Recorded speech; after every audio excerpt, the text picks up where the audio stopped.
সমর্থন করেও না, দিন শেষে যারা করছে। আমি এখনো বলি তুরন্ত যখন কালাম্বারে দান শেষ দিয়ে দিব, কালাম্বার বাইরে আমরা কেউ না দান শেষে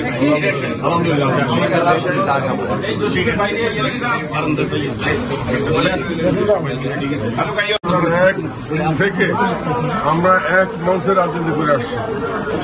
আমাদের 2001, 2008, তার আগে 96, 91 আমরা কখনো মনোনয়ন প্রত্যাশী ছিলাম, কিন্তু জনগণের কাছে যাতে জনগণ বিভ্রান্ত না হয় আমরা কোনো দুইটা মঞ্চ করি না। আমরা এক মঞ্চে 3 ভাই বক্তৃতা দিয়েছি, আমরা গণসংযোগ করেছি।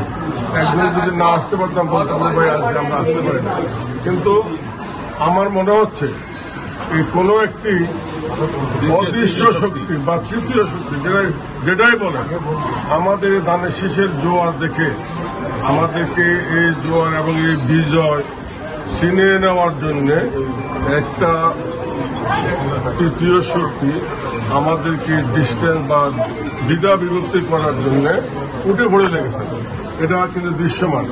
আমি আমার জেলা বিএনপি সাধারণ সম্পাদক এবং সিনিয়র সহসভাপতি সহ জেলার অনেক নেতৃবৃন্দ আছেন, আমার মঙ্গলগঞ্জের বিএনপি সভাপতি, সেক্রেটারি, সভাপতি সহ লাকসামেরও অনেক সিনিয়র নেতৃবৃন্দ আছেন। আমি স্পেশালি আমার জেলাকে আহ্বান করব, এই ঘটনা যে ঘটল এটা নিতান্তই দুঃখজনক এবং এই ঘটনাতে প্রকৃত দোষী কারা এটা বাহির করা খুব সহজ। আমি জেলাকে বলবো তদন্তের মাধ্যমে, কারণ যেহেতু ভিডিও ফুটেজ আছে, সে যেই হোক তাদের সাংগঠনিকভাবে তার ব্যবস্থা নেওয়ার জন্য আমি জেলাকে বিশেষ অনুরোধ জানাচ্ছি। আর পাশাপাশি আমি লাকসাম জেলার সভাপতি হিসেবে আমি নিজ পার্সোনাল তদন্ত টিম করব। আর আইন শৃঙ্খলা বাহিনীর সাথে আমার বারবার কথা হয়েছে, আমি একটা কথাই বলেছি, অপরাধী কোনো দলের না, সে কোনো সাইনবোর্ড দাঁড়িয়ে হতে পারে বা এই ভিতরে কোন দল দ্বন্দ্ব সৃষ্টি করে নির্বাচনকে ব্যাহত করার জন্য তারা একটা অপচেষ্টা লিপ্ত আছে বলে আমি বিশ্বাস করি।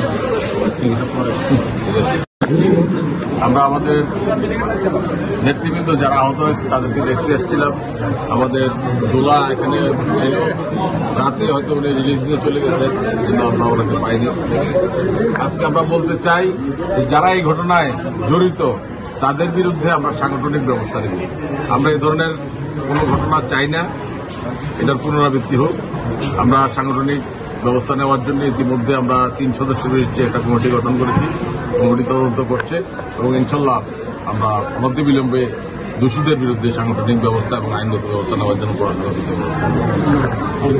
বৃহত্তর অঞ্চলে কোটি মানুষের জন্য সর্বাধুনিক প্রযুক্তির চিকিৎসা সেবা দিয়ে যাচ্ছে লাকসাম ফেয়ার হেলথ হসপিটাল।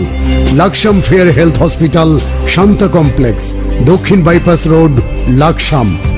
আন্তরিকতায় স্বল্প মূল্যে উন্নত সেবা।